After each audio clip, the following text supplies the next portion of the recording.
Morning. So good to be here. First live of 2021, and I just wanted to try and hit the year off right.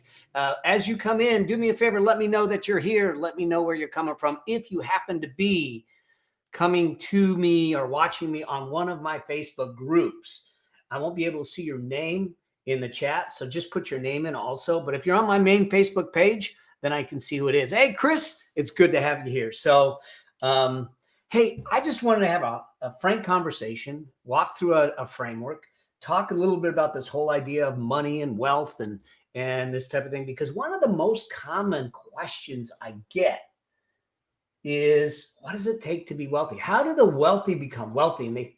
And what I hear often is this thought that it's really complicated, and that there's challenges with being able to do that. And well, I'm not even going to talk about the whole money taboo stuff and the money mindset stuff. We'll talk about that on some other videos, and I've done some of that already. But here's what I've heard. A lot of people think that a lot of people that that are millionaires today, it's because they inherited, because they were born to the right family, because they had things handed to them. Here's an interesting statistic from a Fidelity Investments study that was done. 88% of millionaires are first generation millionaires. Now, what does that mean? What that means is that they earned it themselves. They made it themselves. They weren't necessarily, they didn't inherit it. I think it was like less than 12%, less than 10% inherited more than $100,000. So I think that we need to look at this and start to understand what you can do to find financial liberation, what you can do in this year to find financial freedom, to look at things to build wealth. And it's not, here's the interesting, it's not about the money, but it is about the money. Okay. And what do I mean by that? is that it's not only about the money. However, the reason that we want to find wealth, the reason that I think that it's important to get your financial ship uprighted and your financial ship going the right way, is to make sure that you have the ability and the flexibility to, one, buy your time back. Okay, to give yourself options, to give yourself avenues to do things that you want to do. Because with that ability to buy your time back, you can dedicate your time to causes, to movements, to missions that maybe aren't necessarily the money maker. Okay, or you can do it to make money, but you can now do the things that you love to do. And so I think it's important to do that. One, two.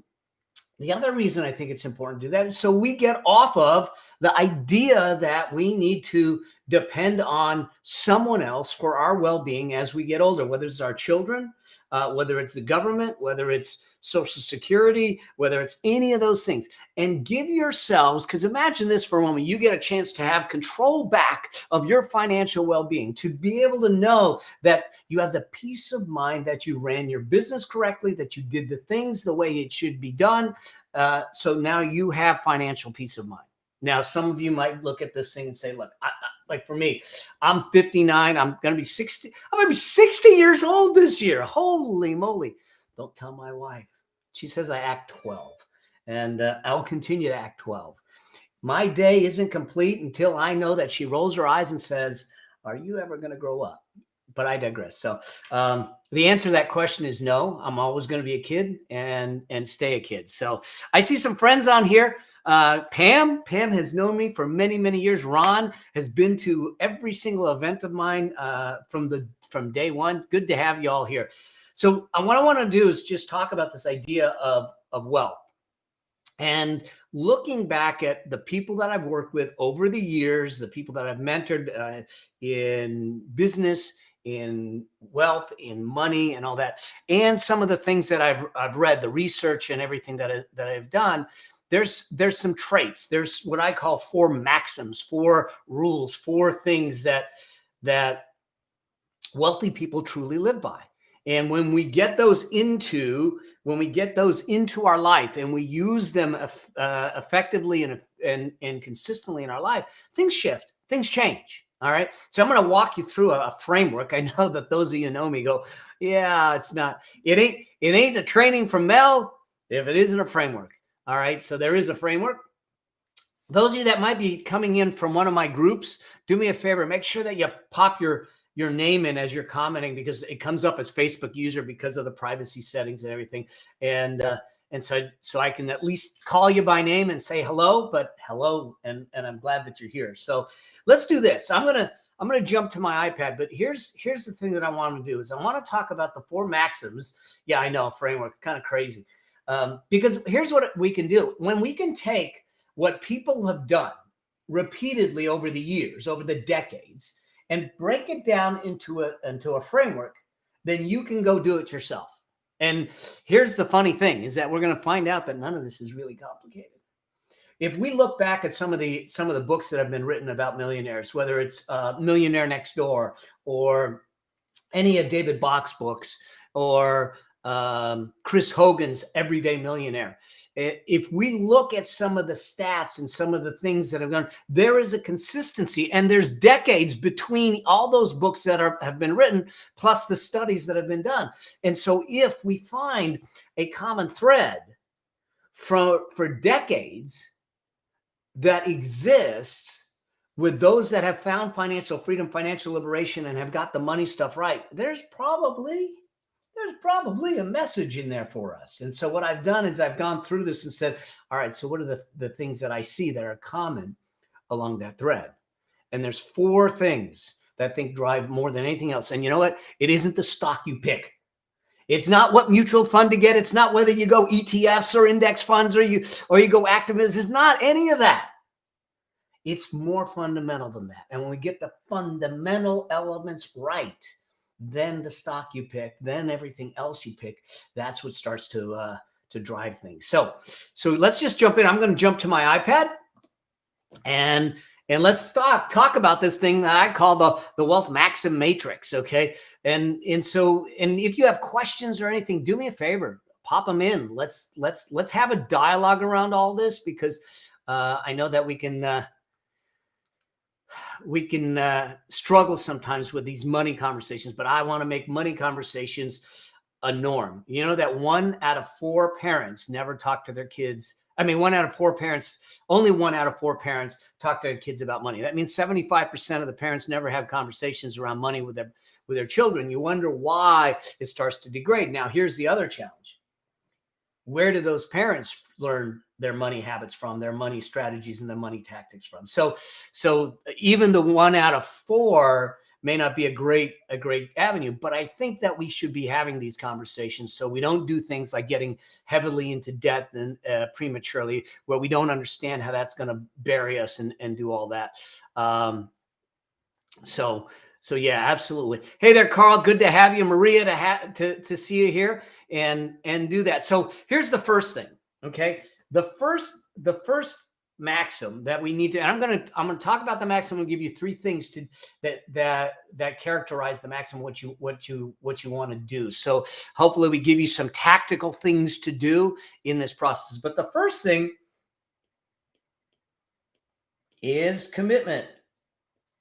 And as always, my iPad doesn't have spell check. So if I misspell it, all right, that happens. All right. I'm a numbers guy, not a letters guy. But here's the deal. It's commitment. It's commitment. Okay. The first thing that I think we need to do is actually commit to a financial journey. Too often we commit to a career, we commit to a business, we commit to maybe a relationship, but have we committed to journeys in our lives? And we have multiple journeys in our lives. Have we committed ourselves to a health journey? Have we committed ourselves to an emotional journey? Have we committed ourselves to a spiritual journey? Have we committed ourselves to a financial journey? See, your financial journey isn't a byproduct of other things you do. It's deliberate. It's not coincidental.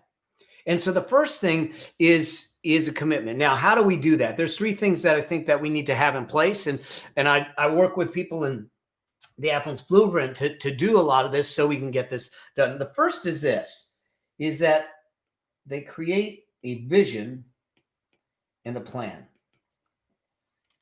See, a lot of times we get caught up with what's our income, but what I want to do is I want to have a conversation with you about what's your lifestyle. What is it that you want as a lifestyle?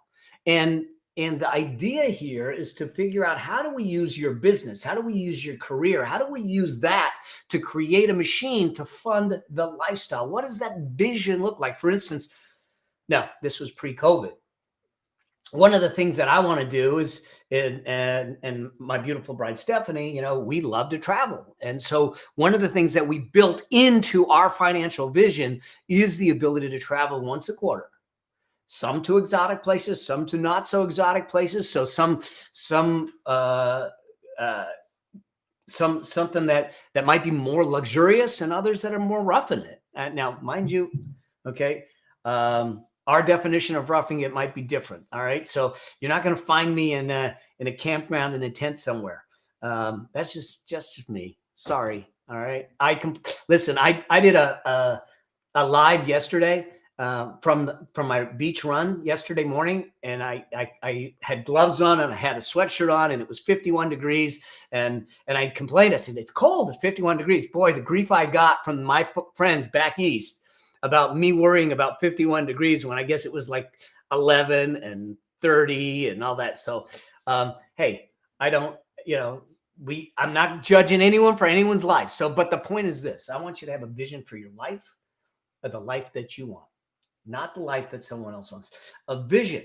Now, it's great to have a vision. We can do vision boards and all that stuff, but that doesn't do enough for us, because remember that the statement I put down here is a vision and a plan. Those that were wealthy had a vision, but they also created an executable plan to get them there. What is the pathway to take them from where they are to where they want to be, and take that one step at a time, knowing that the plan won't work out exactly as planned. Okay.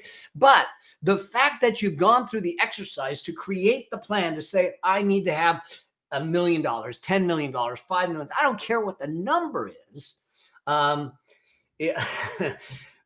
You're right, Ron. It's exactly my brother who lives close to you was saying, hey, that's short sleeve weather, 51 degrees. But you want to have a plan that you can execute on that can move you forward, because there's a couple things that happen with that plan. One, you see a pathway to get you to your vision. Two, and this is more important, is that you have something to measure against.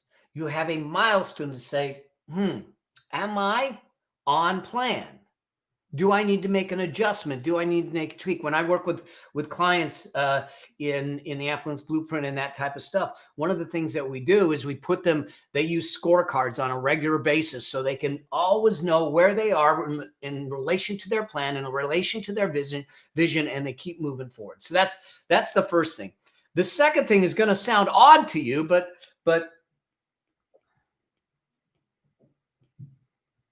communication.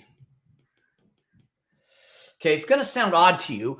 Communication. What do you mean communication? We're talking about commitment here. Here's what I mean.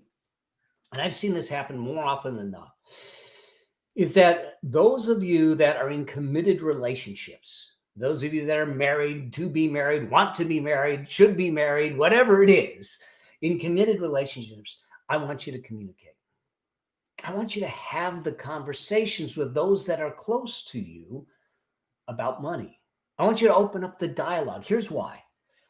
Too often we see that one person in the relationship is typically the money person. And in my case, it's myself. Now, that doesn't mean that Stephanie isn't involved. She's involved. Now, does she look at all the account statements? I mean, no, she doesn't, but she knows what to do. And what's happening is I'm trying to train her in the thought process, because God forbid something happens to me, she needs to be able to then take care of the machine to do that. I'll give you two scenarios that I think it's important for you to understand why this is important. One is that both her and I lost our dads a number of years back. Now mine is a decade ago, but both my mother and her mom, when their husbands passed away, when our dads passed away, were in fear. And they were in fear because they said, I don't know if I can keep the home. I don't know how I'm going to live. I don't know any of these things. Now, it doesn't matter whether you're your husband, wife, or male, female. It has nothing to do with sex. But if one party in the relationship is the sole keeper of the money conversation, and the other one isn't aware of it, God forbid something happens and we put them in fear. And out of respect and love for them, I think it's important for us to have these conversations so they feel safe. You know, that 2 hours. Now, this was probably a little too short of a time frame. 2 hours after I got diagnosed with cancer, I was sitting in my attorney's office having a conversation around the trust to make sure that everything was dialed in. Now, Stephanie was not happy about that because she felt like I was planning for the end. But indirectly I was. But the fact of the matter was I was trying to give myself peace of mind to know that my wife is taken care of, my son and his family is taken care of, my brother's taken care of, and the people that I love are taken care of. And so it's important to communicate with the people that are close to you and the people that matter about your plan and your commitment. So that's number two. The number three is patience. Oh man. Patience. Here's the thing, is that those that were wealthy realize that it's a long game. We're playing the long game here. You see what's gone on with Bitcoin. I don't even know where Bitcoin is today, but it shot up to 34,000, then down to 30,000 and all that. And people are and you'll hear about these Bitcoin millionaires and they're moving to Puerto Rico and doing all that stuff. Great. Those that make it fast typically lose it fast. The question that I want to answer is that what I want people to do is to find a sustainable way to build wealth and financial freedom. And the way to do that is to be patient with yourself, with your learning, with the things that you need to skill up on. So that patience means that if you're not understanding Bitcoin and you want to invest in Bitcoin, and we do that a little bit speculatively. I'm not recommending Bitcoin. And I'm just using it as an example. Then it is up to you to have the patience and the diligence and the discipline to learn it, because we don't invest in anything we don't understand. Okay, so this is commitment. Commitment is really about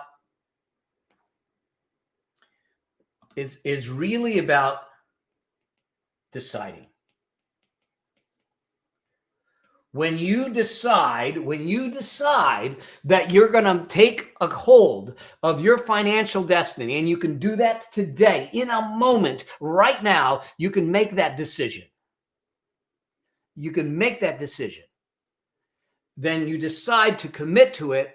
You create a vision, you create a plan, you communicate with those around you, and you have the patience and the diligence to take it that next step. Now, that takes us to the next piece of the wealth maxims, the wealth maxim matrix. And this is what I've noticed in all the work that I've done.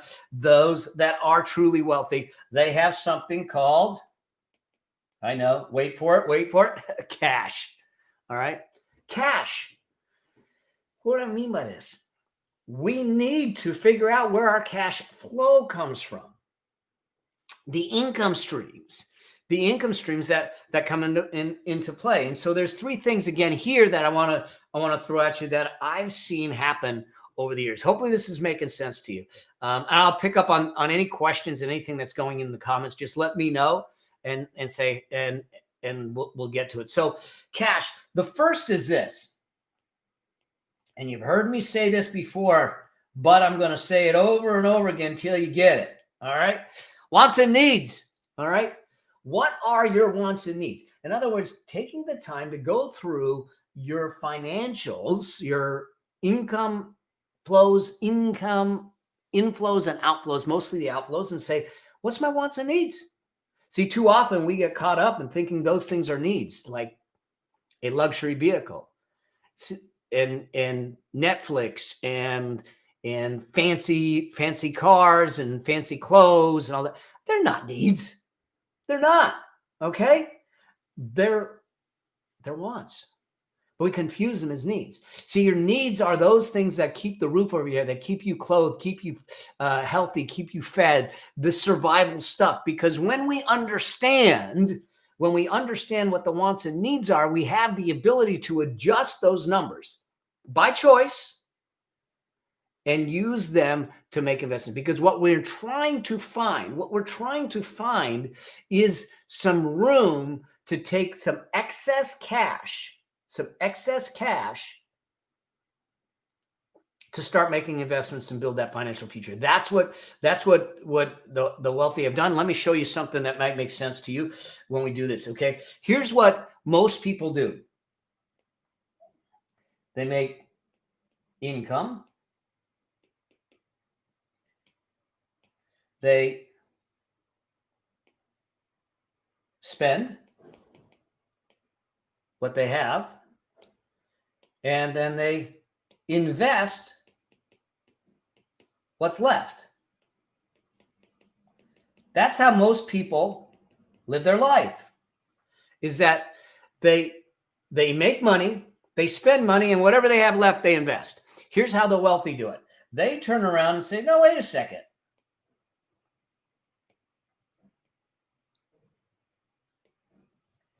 They decide to make investing a priority. And so they make money. They make money here. They make investing a priority. Then they say, what do I have left? And that's what I build my lifestyle on. And if I don't like the lifestyle I can build on that, then my job is to find the margin, find the leverage, find the additional income or lower the expenses so I have the ability to increase my lifestyle. But we don't forsake our future. We don't forsake our freedom. We don't forsake our liberation for lifestyle. Okay. That leads me to the second piece of this here, of this maxim, and that is this. Wants and needs. We need to find income scale. Income scale. So what do I mean by this? Is that if you're in a business, and many of my clients are, because I primarily work with entrepreneurs, if you're in a business, how do we leverage your income up? How do we find other avenues of income sources, whether it's licensing, whether it's productizing and merchandising? What is it that we can do? Investments, other categories. We talk about the 5 incomes in the Affluence Blueprint, and making sure that at some point in our life, we want to be able to replace 70 to 100% or more of our income streams from leveraged income sources that don't require us to do the work. The key here is this. I want your cash, the income that you earned, the cash that you earned, the money that you earned, to work harder for you than you did for it. That's truly the key. So we need to find income scale. Now, that might even include starting a side hustle. Okay. And today, COVID or no COVID, this is the greatest time to start a side hustle. It is easier today to start a business than it's ever been before, ever, because of the technology, because of the access, because of doing these things. So finding income scale is going to give you cash flow that you can then use to build investments and to build that wealth. And you don't need a lot. $200,000 at 9%, started at age 30, will give you over $600,000 by the time you retire. Okay. $200 a month. We can do that. We can do that. All right. That leads me to number 3 on this. And here's what they do. No more Joneses. the whole thing about keeping up with the Joneses. Here's the secret: the Joneses, they're broke. They're broke. We can no longer spend the time looking to our right and our left, looking at Facebook, looking at Instagram, looking at the perfect facades and pictures that people are placing about, look at my perfect life on jets and Lambos and this and that, and think that they're not living, that they're truly living a liberated life. We don't know anything about them. They may be totally engulfed in debt. They may be choking with debt. What I want you to do is sit back and say, what is it you want? In fact, the wealthy in this area, when we look at them, they live their life. If you look at Chris Hogan's book, Everyday Millionaires, you would never know they were millionaires. They just live their life. Live your life, not someone else's. So there's no keeping up the Joneses because the Joneses are broke. All right. That leads me to maxim number 3. Maxim number 3 is about savings. But before we go to savings, this is about deciding, this is about earning. Okay. So maxim number 3 is about savings. So there's 3 things here that I see with the wealthy and the people that I work with. The first one is this: what is your savings rate? Now, those of you that know that you work with me, I'm saying a savings rate anywhere from 15 to 25% of your income, of your revenue, of your income. 15 to 25%, especially depending on age. What will happen is what increases and propels your wealth and your financial freedom is a combination of the income that's coming in, the excess income that you're investing, and the amount that you save, the amount you keep, the rate in which you save it. So those that were wealthy, those that found financial freedom earlier, they had a higher savings rate. But I would baseline ourselves and say 15% minimum of what I earn needs to go into an investment fund, into an investment account. I'm not saying into specific investments, just to have access to it, to make it an investing authority. Then we can decide as a second step where to put it to allow it to earn. So the first thing is savings rate. The second piece of this is to build margin. Okay. Well, what do I mean by margin? I mean safety. If we haven't learned anything in this pandemic, it is that this idea of an emergency fund is important. Okay. And I have been talking about this for years, where I have said that the general rule of an emergency fund is wrong. 3 to 6 months is not enough. I have always said 12 to 18 months. 12 to 18 months is what we need. And pandemics proved it out. We're 9 months into this thing and we're not out of it yet. And there's still people struggling. Can you imagine what kind of peace of mind, margin of safety they would have if they had 12 months? Now, I am not trying to beat anyone up for not having it, but I am trying to urge you to start to build it. When you have excess funds from cash flow that we can invest, we can also build our emergency fund. We also build our peace of mind fund. We can also build that cushion to allow us to have the comfort. If life takes a left turn on you, you're good. You're good. You're not living off of credit. You're not living off of debt. You're not digging a hole. You're not going into anything like that. Hopefully that makes sense. So what they did, the wealthy, is they built margin into their financials. They had liquid cash. They had liquid cash to be able to do that. And then the third thing that they did is that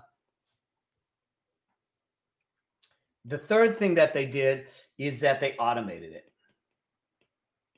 They just had it done automatically. Money moved over into the emergency fund, into investments on an automatic basis. We do the same thing. Here's why we do this. Chris, just to clarify, yes, it includes anything going into your retirement accounts. The 15 to 25% is inclusive of the amount that's being funded into your retirement accounts. Okay. So if you're putting 10% of your salary away into a 401k, then you're 10% of the way there. And then we would add on top of that. So yeah, it does include that. So when we talk about this automation, we want to make sure that we're taking the risk or the friction out of your investing decision. If I have to physically write a check, anyone write checks anymore? I don't know. If I have to physically write a check and then send it to the investment house, okay?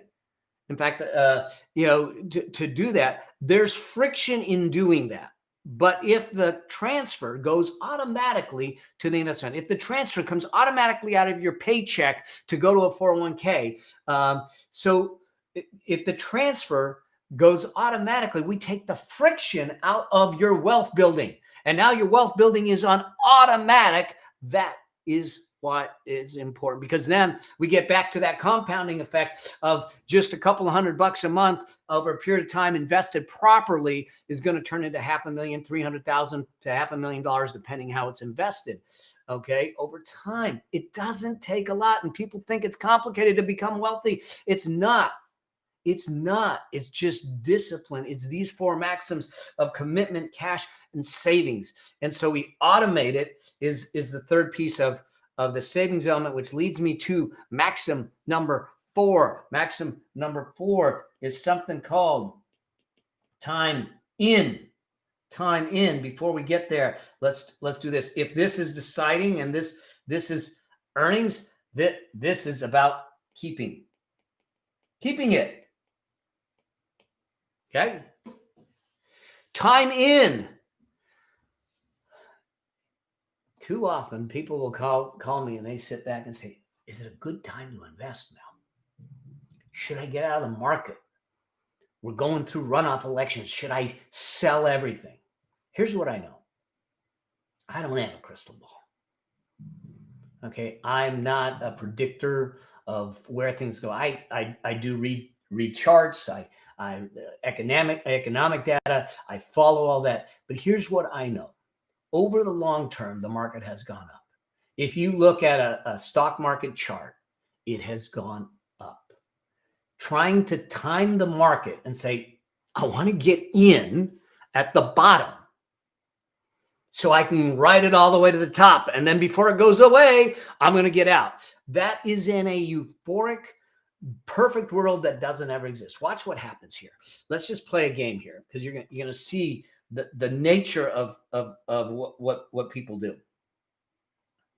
And I have a video about the whole thing of emotions, but let's just do it in a simple way. Okay. Market's going up. Market's going up. Market's going up. Market's going up. And what's happening is you're happy. You're excited. And you're sitting back saying, I'm good, I'm good, I'm good, I'm good. And so you start investing. And what ends up happening is a lot of times people get greedy without looking at the fundamentals and watching what the market's going to have happen. And then what happens? The market does this. They get fearful.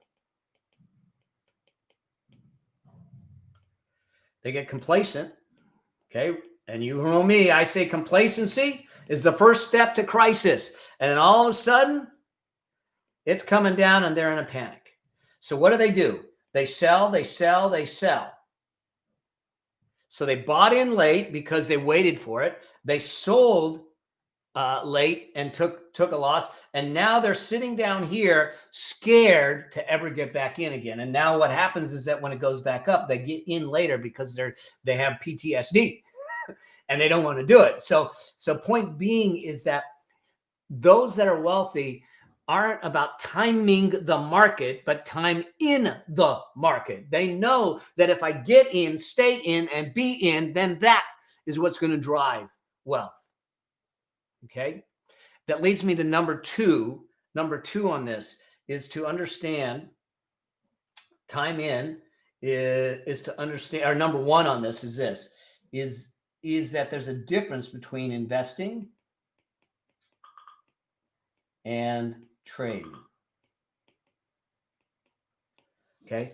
What I'm talking about is trading. I mean, investing, not trading. Trading is a job. Trading is a job. It's you watching the market and going in and out, and you're doing it on a regular basis. That's a job. It's speculative in some cases.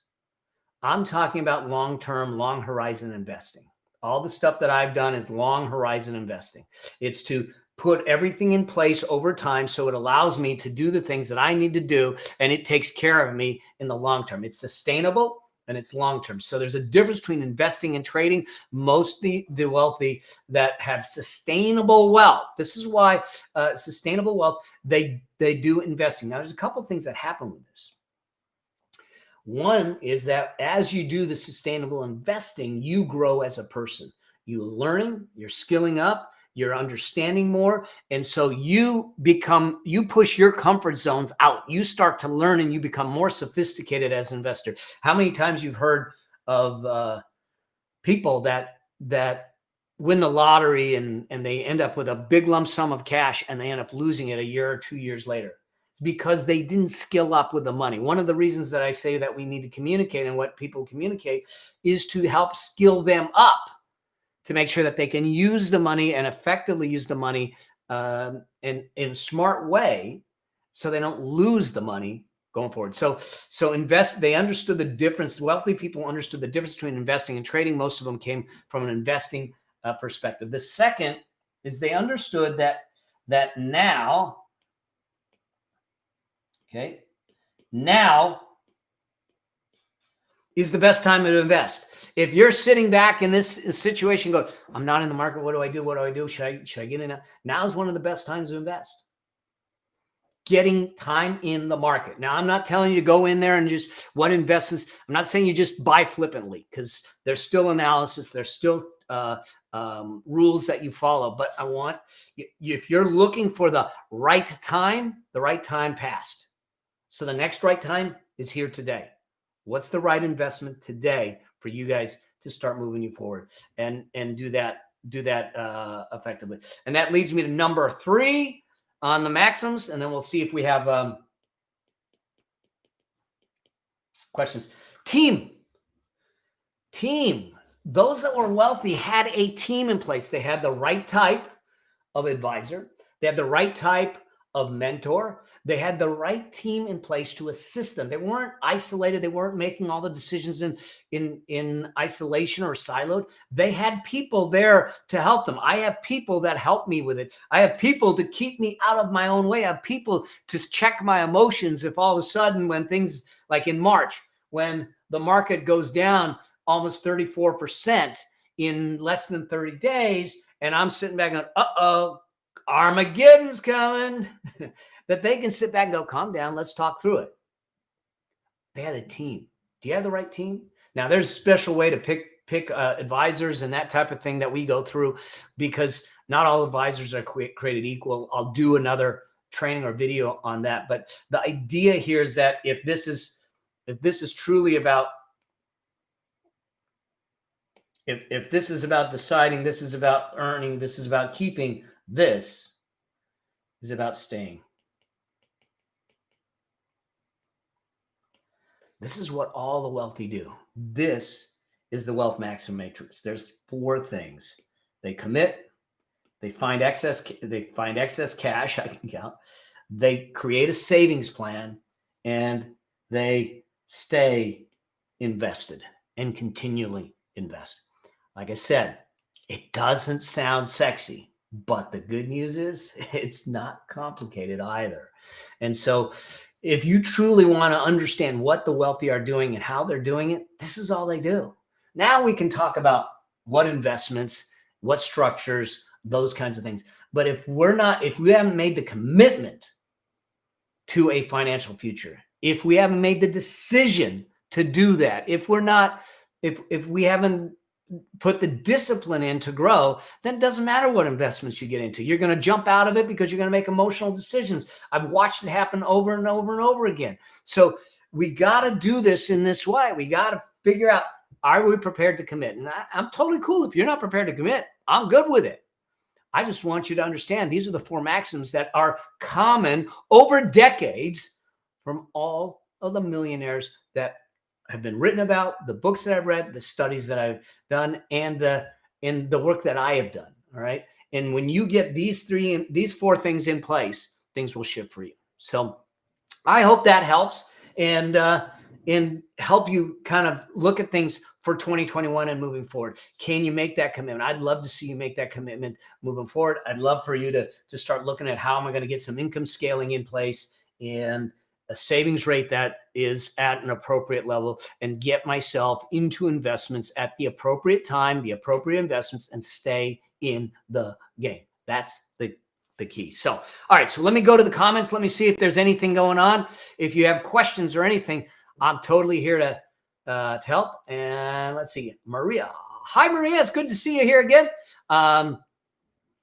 Automate. Some 401ks have built-in feature to systematically increase the percentage contributed. Use the automation to help you get to your max. Absolutely. So this is a really interesting thing, Maria, that, for instance, if you're working in a situation where you're salaried and you get a pay increase, what I would tell you to do, let's say you get a 3% increase. I would tell you to increase that. If you're not at the max of your 401k there, I'd tell you to take a portion of that pay increase and say, put it directly into the 401k. In other words, you automatically increase the percentages and keep increasing the percentages until you max it out and max out their match. If the company is doing a match, we want to get that free money. We want to get that match. And so I agree with you, Maria. We just max it out and keep going.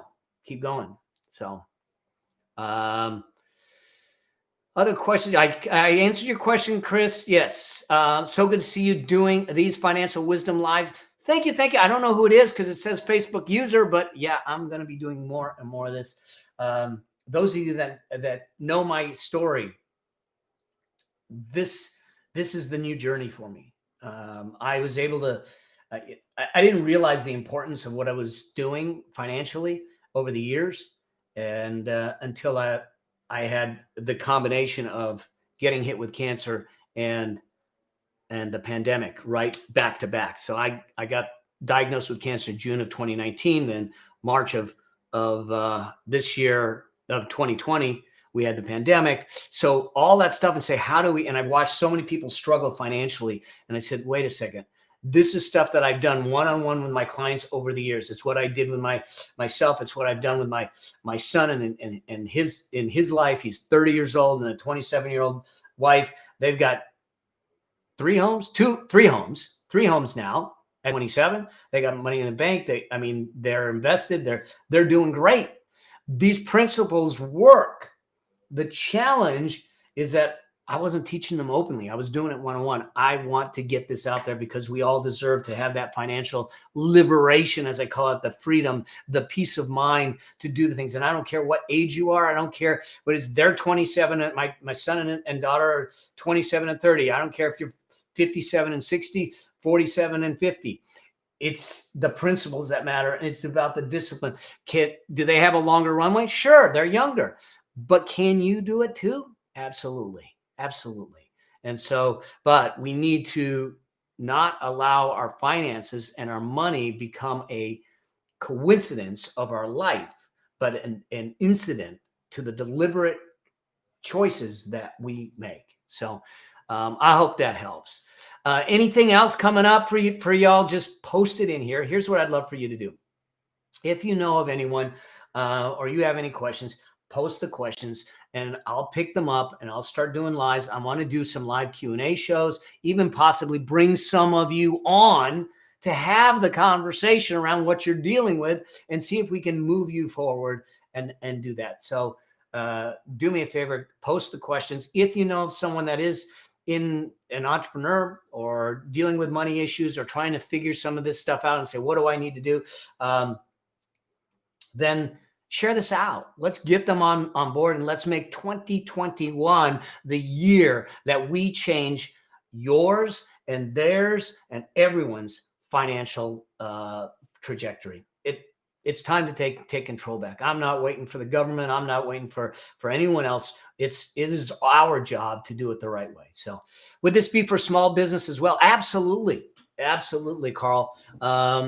It's a lot of the stuff. Here's one of the challenges. I do a lot of stuff with entrepreneurs. And one of the reasons I do that, and I don't consider myself a financial advisor. I'm a CPA by education. I've built businesses, bought and sold businesses, and value businesses. And I sit on boards of directors and everything from startups to billion-dollar companies I've worked with. So the point is that the traditional financial advice, a lot of times do things in isolation based on your the individual, versus an integrated approach between your business as a business owner or your career and your personal affluence vision, as we call it. We talked about vision in the first in the first maxim. And so what we need to do is integrate, because here's the deal, especially for entrepreneurs and small businesses, that is your biggest, most powerful wealth building tool. However, it's also your single point of failure, because as we saw, if a business can't operate because they get shut down, and we never imagined we'd have an economic blackout like we had, then what do? Or we look at myself and go, wait a second, I didn't plan on cancer, never imagined I'd get cancer. In fact, no one in my family's ever had cancer. I'm the first one. Lucky me. I'm fine. I'm done with it. We're clear. I got cleared in November and all that stuff. But the point being is that when life takes a left turn on you, are you prepared? Are you prepared?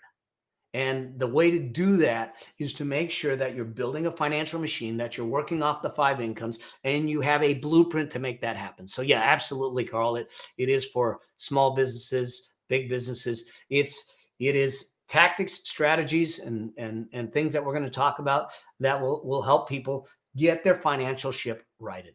All right. So awesome. All right, y'all. There's no other questions. I'm gonna log off. I'm gonna get back to my day, and you guys get back to your day. Here's what I'd ask for you to do. Again, post any questions, share this out, but more importantly, start with a decision.